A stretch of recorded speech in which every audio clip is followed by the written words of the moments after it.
베드로전서 3장 8절부터입니다. 베드로전서 3장 8절부터 12절까지 제가 봉독하겠습니다.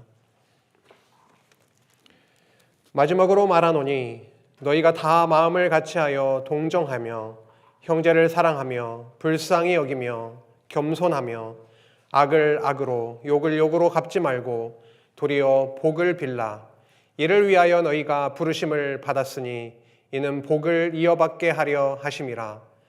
그러므로 생명을 사랑하고 좋은 날 보기를 원하는 자는 혀를 금하여 악한 말을 그치며 그 입술로 거짓을 말하지 말고 악에서 떠나 선을 행하고 화평을 구하며 그것을 따르라. 주의 눈은 의인을 향하시고 그의 귀는 의인의 간구에 기울이시되 주의 얼굴은 악행하는 자들을 대하시느니라 하였느니라. 예, 저희는 베드로 전서 말씀을 투쟁케 해나가시는 말씀을 함께 나누고 있습니다. 싸우기 위해서는 무언가 준비가 되어 있어야 합니다. 베드로 사도는 성도들에게 1장, 2장, 3장에 걸쳐서 지금 저희가 이제 3장 8절부터 보게 되는데 굉장히 중요한 복음을 선포하고 있습니다. 베드로전서 1장에서는 삼위 하나님의 사역으로 시작을 해서 산 소망과 그 하나님 나라의 유업을 말씀합니다. 성부 하나님의 미리 아심을 따라서 그리고 성령이 거룩하게 하심으로 그리고 예수 그리스도의 핏부림을 얻기 위해서 너희는 택하심을 받은 자들이다. 그리고 예수 하나님께서 긍휼이 너무도 많으셔서 예수님을 죽음에서 부활케 하심으로 너희들을 거듭나게 하셨다. 그래서 산 소망을 가지게 되었고 썩지 않고 더럽지 않고 썩지 않고 쇠하지 아니하는 하나님의 나라 그 유업을 얻게 된 자들이다 라고 하면서 1장을 시작했습니다. 2장에 와서는 그 자들의 신령한 그 정체성에 대해서 말씀했습니다. 2장 8절, 9절 이렇게 넘어가면서 9절, 10절 이렇게 넘어가면서 굉장히 중요한 너희들은 택하신 족속, 왕 같은 제사장들 그리고 거룩한 나라 그의 소유된 백성이다 라고 말씀하면서 전 시간에 2장 마지막 부분에 나왔던 말씀입니다. 2장 24절에 보면은 친히 나무에 달려 그 몸으로 우리 죄를 담당하셨으니 이는 우리로 죄에 대하여 죽고 의에 대하여 살게 하려 하심이라 라고 하시면서 그리스도의 고난에 대한 부분 그 내용이 강력하게 선포됐습니다. 이것이 굉장히 중요했던 이유는 그들 역시도 고난 가운데 있었기 때문입니다. 성도의 고난의 상황은 그 현실은 제각각 다를 수밖에 없지만 그들 각자에 있어서는 너무도 절실하고 정말 하늘만 쳐다볼 수밖에 없는 그러한 상황들입니다. 그들이 당했던 고난 가운데 있었지만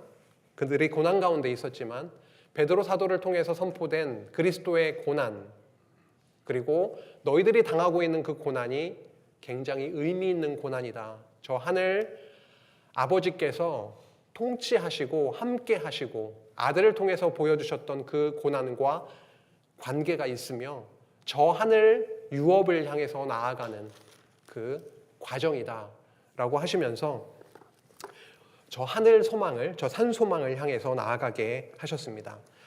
오늘 3장 8절부터 22절까지는 거룩한 생활의 실제 부분, 그 마지막 부분입니다. 성도의 선한 생활과 관련되어 있는데 이 부분 역시도 그리스도의 고난과 연결해서 성도의 선한 생활, 거룩한 생활에 대해서 소개하고 있습니다. 3장 8절부터 함께 나누도록 하겠습니다.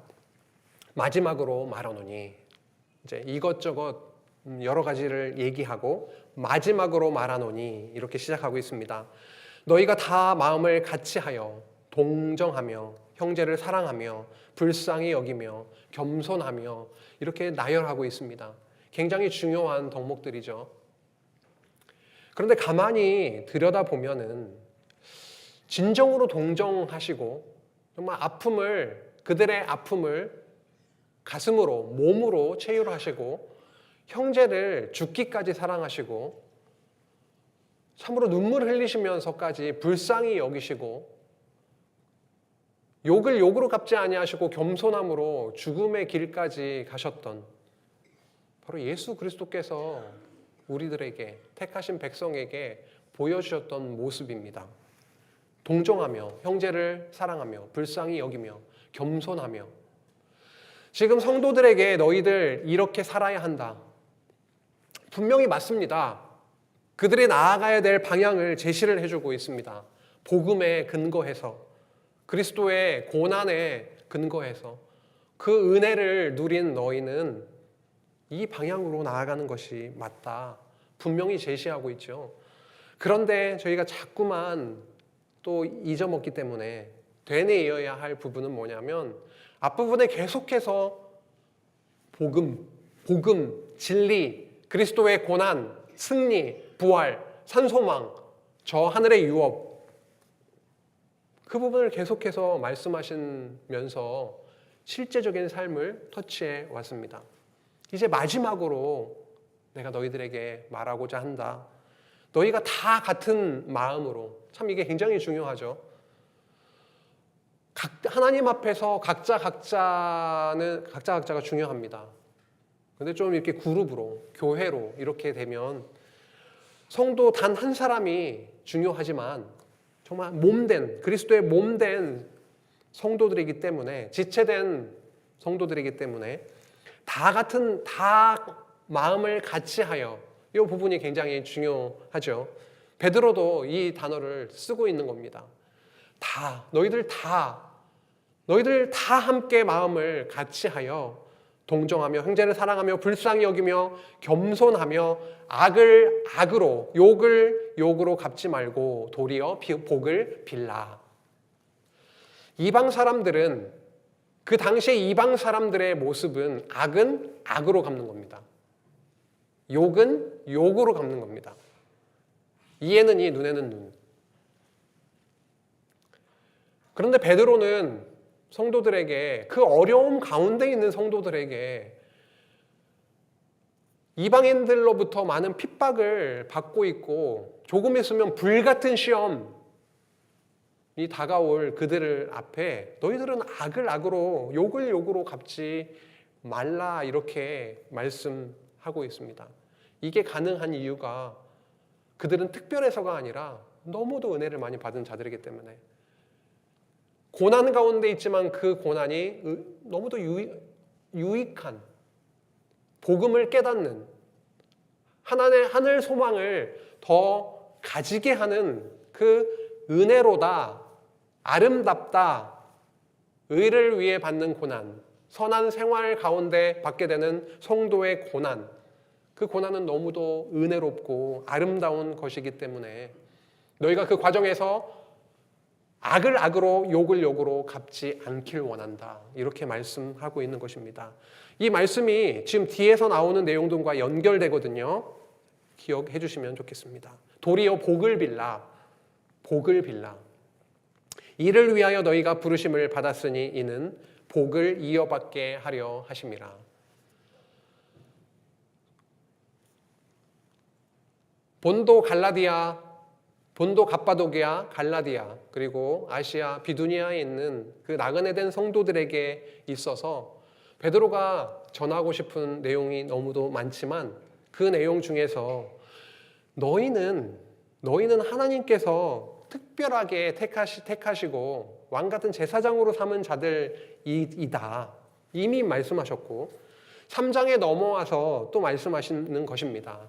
복을 이어받게 하려 하신 정말 소중한 자들이다, 복된 자들이 바로 너희들이다. 어떤 복입니까? 이 땅에서 고통 없이, 고난 없이 사는 것이 그들의 복으로 이야기하고 있는 것이 아니라 1장에서 선포되었던 그 복, 산소망과 하나님 나라의 유업과 고난이 있지만 오히려 고난을 넘어서는 그 은혜와 하늘을 소망하는 그 복, 그 하나님 나라의 유업의 복, 그것을 받게 하려 하심이라 라고 하면서, 그러므로 생명을 사랑하고 좋은 날 보기를 원하는 자는, 생명을 사랑하고 좋은 날 보기를 원하는 자는 이러이러하기를 원한다, 이렇게 나가는 것인데, 과연 생명을 사랑하고 좋은 날 보기를 원하는 자는이라고 했을 때, 이 세상에서 죽지 않고 이 세상에서 좋은 날, 고난 없는 삶, 그것을 보기를, 그러한 날을 보기를 원하는 자는 이러이러하기를 원한다라고 말하고 있을까요? 여기서 생명은 육신의 생명을 넘어서는 영원한 생명까지 연결되는 것이고, 좋은 날은 이 세상에서는 고난이 있고 오늘 하루가 너무 길게 느껴지는 나날이 있을지라도 이 날 끝에 오는 저 영원한 하나님의 나라의 소망, 그 좋은 날, 그리스도께서 다시 오실 때에 그들에게 오히려 은혜를, 영광을, 정말 하나님 그리스도여 예수여 어서 오시옵소서, 그리스도께서 오시는 그날을 바라보면서 그때 누리게 될 그날을 보기를 원하는 자는 이렇게 해석해야 될 것입니다. 그런데 3장 10절부터 10절 그리고 11절, 12절 말씀은요, 시편 34편 말씀을 인용하는 말씀입니다. 시편 34편 말씀이 어떤 말씀이냐면, 다윗이 사울에게 쫓겨서 아비멜렉, 성경에는 가드왕 아기스라고 되어 있죠. 아기스 왕에게 피신을 해서 갔는데, 그곳 사람들이 어떻게 알았는지, 저 다윗은 보통 사람이 아닙니다. 사울보다 엄청 뛰어난 자입니다. 노래를 부르니까 이 다윗이 마음 가운데 엄청난 두려움을 느끼게 되는 것입니다. 아기스에게 붙어서 좀 목숨을 건져보려고 했는데, 자기의 어떤 신분이 노출이 되니까 그때 행했던 행동이 있죠. 침을 질질 흘리면서, 나무를 긁으면서 미친 채 하는 겁니다. 옛날에는 그랬을지언정 아기스 눈에는 전 미친놈이네, 나와 견줄 수 없는 놈이고만, 그렇게 생각할 수 있도록 미친 채를 했습니다. 일이 생길 때마다 다윗의 특징은 여호와여 어떻게 할까요? 질문을 하고 하나님의 뜻을 구했던 자였죠. 그런데 왕으로 하나님의 사무엘하 7장에서 다윗 언약을 세우신 여호와께서 다윗을 왕으로 세워가시는 그런 과정의 그 현장은요, 너무 힘들었습니다. 연단이, 시련의 시간들이 계속 이어지는 것입니다. 그 중에 일면이죠. 이렇게까지 하지 않고서는 살아남을 수 없는 그 비참함 가운데 처해지게도 하시는 그 시련의 과정 속에서 다윗은 무슨 생각을 했고 무엇을 깨달았을까? 그 내용이 34편에 고스란히 남겨져 있습니다. 오늘 집에 가시면 시편 34편을 꼭 읽어보시기 바랍니다. 고난이 있는 가운데 처절하게 인간적이었지 않습니까? 고난이 왔을 때에 여호와 하나님을 담대하게 의지하고 오히려 나아가지 못했던 모습이 다윗에게 있었던 것이죠. 그런데 그러한 일을 겪으면서, 그러한 과정 속에서도 여호와 하나님께서 언약을 기억하셔서 이러한 못난 자도, 이렇게 지질이 못난 자도 하나님께서 그 의인은 다른 것이 아니라 죄인이지만 덮어 씌워서 이쁘게 바라보면 의인이 되는 것이니까요. 그 언약의 백성 의인을 바라보시면서 그 눈을 떼지 아니하시고 끝까지 보호하시고 함께 하셨던 여호와 하나님의 신실하심과 그 은혜를 깨닫고 다윗은 34편을 노래할 수밖에 없었던 것입니다. 그런데 베드로 사도는 왜 이 시점에서 왜 34편을 기억하여 여기에 인용을 하면서 이 말씀을 하고 있는 것인가? 그 맥락을 생각을 할 필요가 있는 것이죠. 아무 생각 없이 34편을 갖고 오지는 않았습니다. 다윗은 어떠한 상황 속에 있었던 겁니까? 정말 위험한 상황, 시련의 상황. 하지만 시련 가운데에서도 인간적인 약함이 드러난 그 시간까지, 그 순간에서도 여호와께서 다 언약을 기억하시고 택하신 백성, 그 언약 백성을 꼭 붙드시고 함께 하셔서 구원해 주셨던 그 은혜를 고스란히 담아놓은 34편의 시를 이제 가지고 와서 고난 가운데 있는 신약교회 성도들에게 이 말씀을 전할 때에 다윗과 함께 하시면서 보호하셨던 그 살아계신 하나님께서 지금 우리도 고난 가운데 있는데 너무도 약함 가운데 있지만 때로는 쓰러지기도 하고 인간적인 어떻게든 살아보려고 하는 이런저런 거짓말도 하고 타협하기도 하고 제스처를 취하지만 결국 다윗처럼 함께 하시고 구원해 주실 그 신실하신 여호와 하나님 예수 그리스도를 바라보게 하기 위해서 시편 34편을 이쪽으로 끌고 왔습니다. 생명을 사랑하고 좋은 날 보기를 원하는 자. 다윗 입장에서는요, 이러다가 여기서 죽임을 당하면 끝장이네. 그런데 다윗은 언약받은 자이지 않습니까? 사무엘하 7장에서 분명히 내 집과 내 나라가 영원히 보존되고 내 왕위가 영원히 견고하게 될 거다. 그런데 다윗은 그 순간에 절절매고 인간적인 방법을 썼던 것이요. 그 일을 겪고 나서 다윗은 이렇게 얘기할 수 있었던 겁니다. 생명을 사랑하고 좋은 날 보기를 원하는 자. 사실 그는 그렇게 그 순간에 하지 못했거든요. 하지만 그 일을 겪고 나서 정말 생명을 누가 주관하시는가? 약속하신 나라를 누가 세우시는가? 내가 이렇게 죄악 가운데 여호와 하나님을 잊고 인간적인 방법을 쓰는 나의 나약함 속에서도 결국 이루어 가시는 구원해 주시는 여호와 하나님을 발견하고 깨닫고 노래했던 그 말씀이 여기에 적혀 있는 것입니다. 진정한 영원한 생명. 지금 불같은 시험으로 내일 죽을지도 모르는 그들이지만 참 생명을 바라보게 하시고 좋은 날 그 영원한 유업을 바라보게 하시는 그날 보기를 원하는 자. 이렇게 하기를 원한다. 그렇게 말씀하는 겁니다.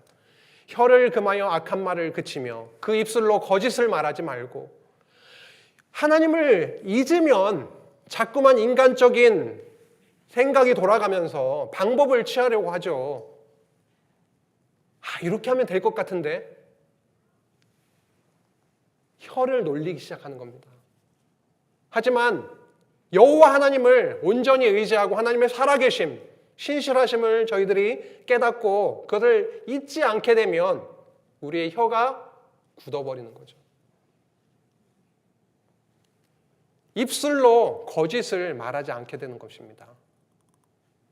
이것이 그냥 윤리적인 이렇게 해라.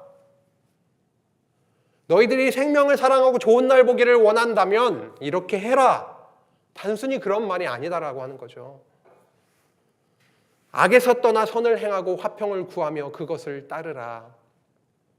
악에서 떠나고 신령한 정체성을 주신 하나님의 백성으로서 선한 삶을 살아가고 이 선한 삶이라고 하는 것은 윤리적인 선한 삶을 뛰어넘는 그것을 포함하고 뛰어넘는 그들이 이해할 수 없는 그런 차원의 삶, 그러한 행동, 선을 행하고 화평을 구하며 고난 가운데에서 형제를 사랑하고 오히려 화평을, 복을 그들에게 구할 수 있는 화평을 구하며 그것을 따르라라고 하는 분명한 방향을 그들에게 제시해 주고 있습니다.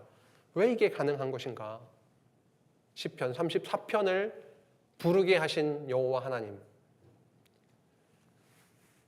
이 성도들이 당하고 있는 이러한 어려움 가운데 있지만 34편과 같은 찬양을 부르게 하실 그 그리스도, 성령, 그 아버지 하나님을 그들이 깨닫게 되면 당연히 그렇게 될 것이기 때문에 그러한 분명한 복음적인 바탕 위에 이러한 방향을 제시하고 있습니다. 주의 눈은 의인을 향하시고 그의 귀는 의인의 간구에 기울이시되. 너무도 귀한 말씀입니다. 밖에 나가면 하나님이 더 잘 이렇게 느껴지고, 저 골방에 집 안에 들어가면 다 갇혀 있으니까, 막혀져 있으니까 하나님이 더 잘 안 보입니까? 우리가 또 어느 곳에 있든지 어떤 상황 속에 있든지 하나님의 눈은 한순간도 우리로부터 떼지 아니하시고 졸지 아니하시고 주무시지도 아니하시고 언제나 우리를 바라보시고, 사랑하는 자녀는 눈을 떼지 않잖아요. 하나님의 귀는 너무도 세밀하셔서 하나님의 백성이 하는 기도를 다 듣고 계십니다. 이 공기의 떨림과 파동을 통해서 소리가 이렇게 나는 기도이든지 아니면 우리의 마음 가운데 간절한 기도이든지 여호와 하나님은 그것을 다 듣고 계십니다. 주의 얼굴은 악행하는 자들을 대하시느니라. 의인을 향하시고 의인의 기도에 귀를 기울이시는 하나님, 반면에 주의 얼굴은 악행하는 자들을 대하시느니라. 여기 대하시느니라는 대적하시느니라, 이런 말씀입니다. 시편 34편 말씀을 조금은 보고 넘어가야 될 것 같아요. 34편 17절에서 20절 말씀인데요. 다윗이 그 미친 채를 하면서 행동은 그렇게 하고 있는데 마음은 어땠을까요? 하나님 여호와를 무지하게 찾았겠죠. 얼마나 비참하기도 했겠습니까? 하지만 그 여호와 하나님을 향한 부르짖음이 이 마음 가운데 무너짐과 함께 동시에 여호와 하나님을 엄청 찾고 부르짖었을 겁니다. 그 언약 백성이었던 다윗이 불렀던 그 외침과 기도를 들으셨다는 것이죠. 의인이 부르짖음에 여호와께서 들으시고 그들의 모든 환난에서 건지셨도다. 여호와는 마음이 상한 자를 가까이 하시고 충심으로 통회하는 자를 구원하시도다. 의인은 고난이 많으나 여호와께서 그의 모든 고난에서 건지시는도다. 참 의인이신 하나님의 의로우신 예수 그리스도야말로 이 땅에 오셔서 진짜 고난을 받으셨습니다. 그런데 하나님은 그 고난에서 건지셨습니다. 십자가에 못 박혀 죽으시는 그 참 고난을 받으시고 3일 만에 다시금 살리시는 그 부활을 통하여 건져 주셨습니다. 20절 굉장히 유명한 말씀입니다. 그의 모든 뼈를 보호하시며 그 중에서 하나도 꺾이지 아니하도다. 예수님께서 십자가에 매달리셨을 때 강도들도 양편에 매달렸는데 십자가에 매달린 자들이 진짜 죽었는지 죽지 않았는지를 확인을 하는 과정에서 옆에 있는 두 강도들의 뼈는 다 꺾였는데 예수님의 뼈는 꺾이지 않게 보호하셨던 내용입니다. 고난 가운데, 참 고난 가운데 있는 그리스도를 보호하시고 다시 건지신, 시키겠다라고 하시는 그 언약이 지금 시편 34편 안에 녹아져 있는 것입니다. 다윗이 고난받는 과정에서 건지셨다. 오실 예수 그리스도에 대한 예표적인 인물인 다윗의 고난과 건지심을 노래하면서 예수 그리스도께서 앞으로 참 의인이 받으실 참 고난 중에 뼈가 하나도 꺾이지 아니하시고 보호하셔서 건지실 것을 언약하셨던 거죠. 지금 베드로 사도가 지금 보내고 있는 이 서신을 받게 될 그 성도들의 그런 현장에 있는, 고난의 현장에 있는 그들에게도 이러한 메시지가 전달되었을 것입니다. 무엇이 참 위로가, 무엇이 이 고난을 이겨낼 수 있는 힘이 될 수 있을까요? 다른 것보다 참 진리가, 하나님이 살아계신다, 하나님의 약속은 분명히 이루어진다, 육신은 죽어도 우리에게 주신 영원한 유업은 그대로 살아있다. 지금 죽어도 우리는 산 소망 가운데 영원한 하나님의 나라의 유업을 받은 자들이다. 그렇기 때문에 지금 우리에게 닥쳐있는 어떠한 그 고난도 익히 이겨낼 수 있는 힘이 생기는 거죠. 3장 8절에서 12절까지는 악을 악으로 욕을 욕으로 갚지 말기를 원한다. 도리어 복을 빌어라. 왜냐하면 주의 눈은 의인을 향하시고 주의 귀는 의인의 간구에 귀 기울이시기 때문이다. 너희들 고난 가운데 있지만 오히려 복을 빌어라. 너희들을 그냥 내버려 두시는 하나님이 아니시라. 너희들과 함께 하시고 나의 택한 백성은 끝까지 함께 하시고 귀 기울이시고 눈을 떼지 아니하신다라고 하는 그 위로 가운데 그들은 힘을 얻어서 그 세속주의의 높은 거센 파고를 헤쳐나갈 수 있었을 겁니다.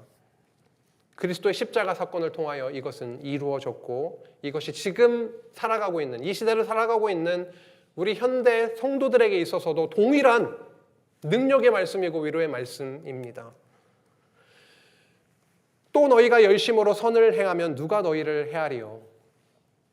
그러나 의를 위하여 고난을 받으면 복 있는 자니. 비슷한 말씀이 전 시간에도 나왔고요.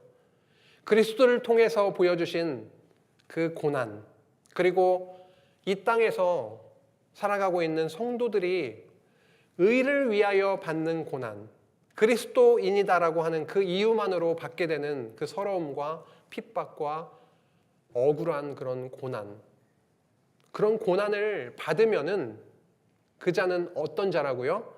복 있는 자라고 말씀하고 있습니다.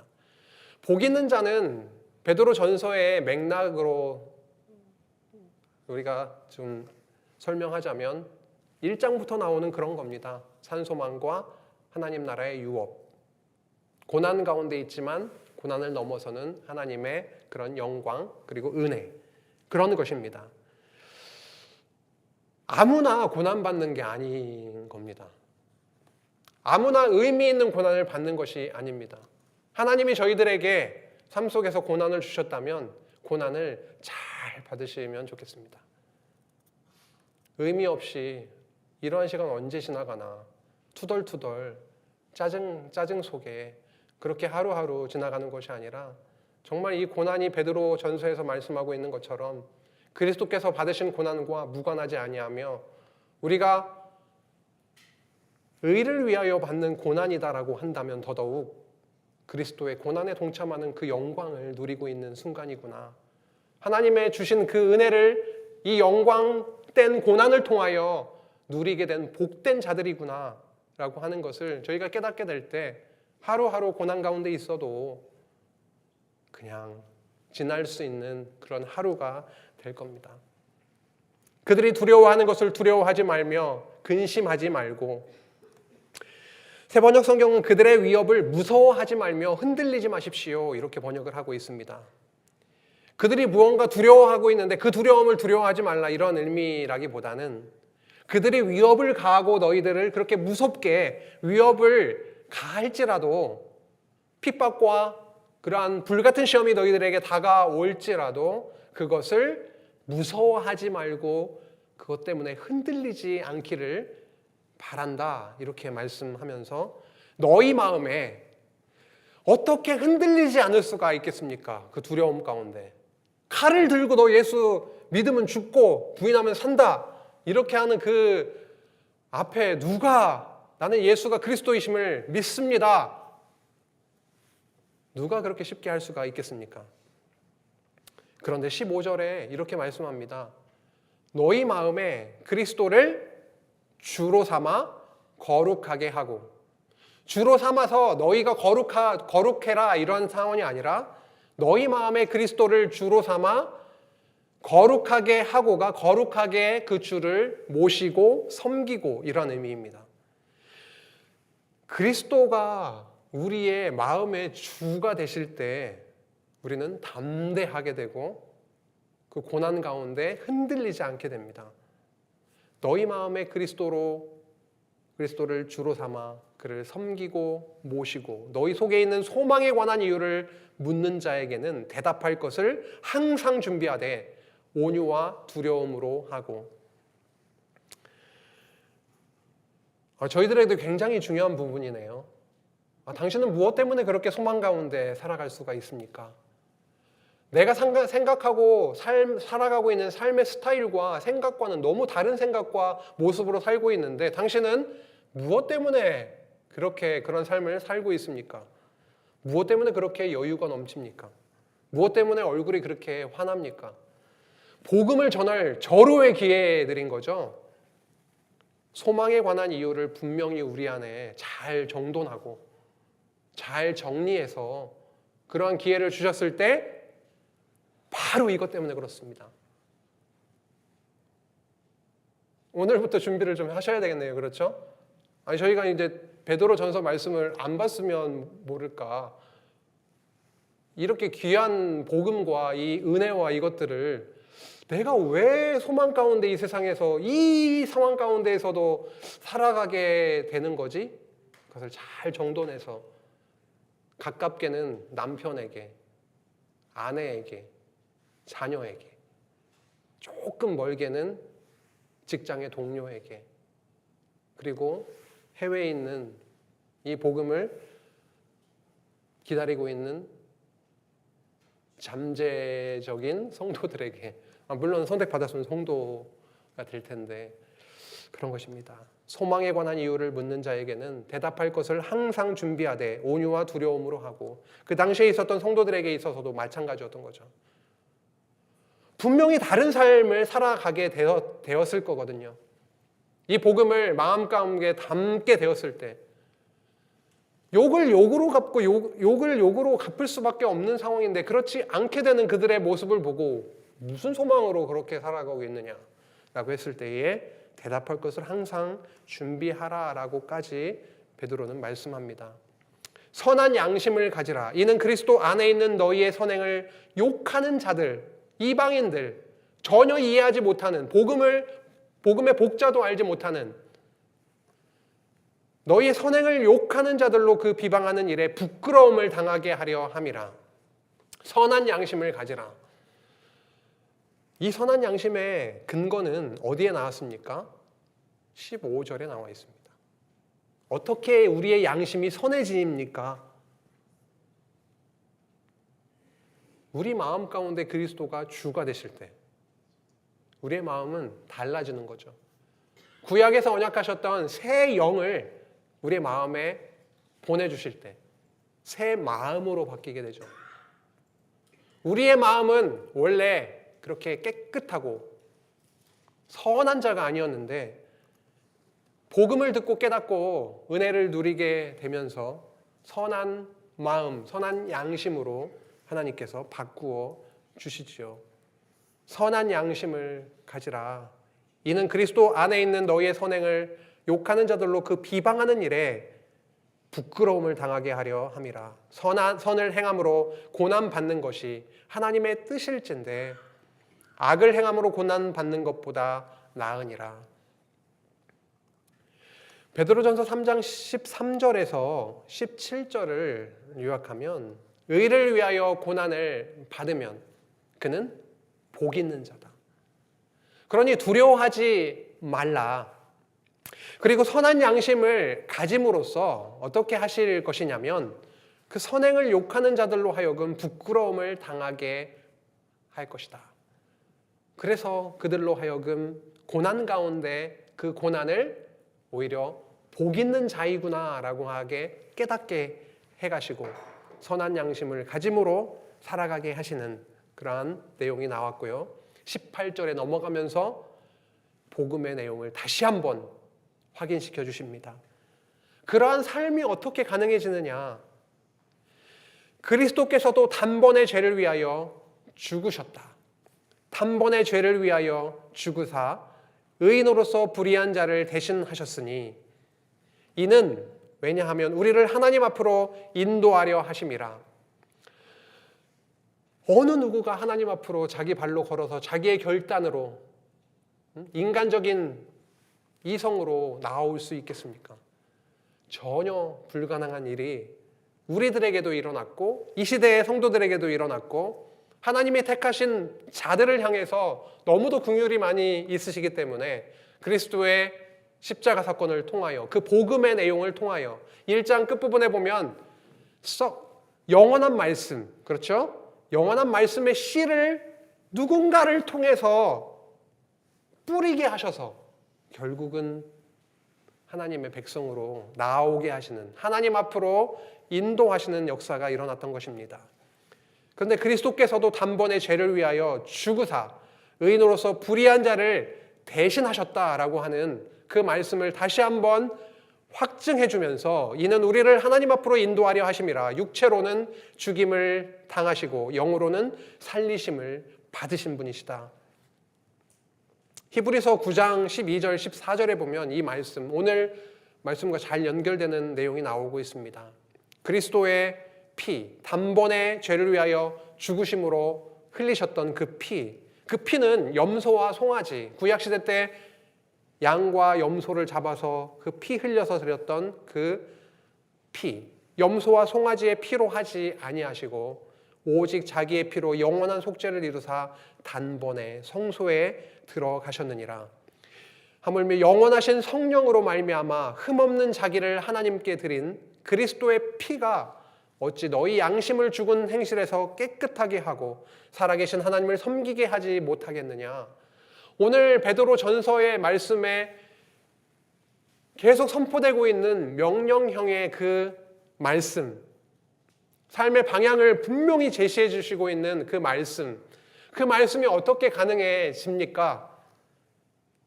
그리스도의 피를 통하여 너희 양심을 죽은 행실에서 깨끗하게 하셨다.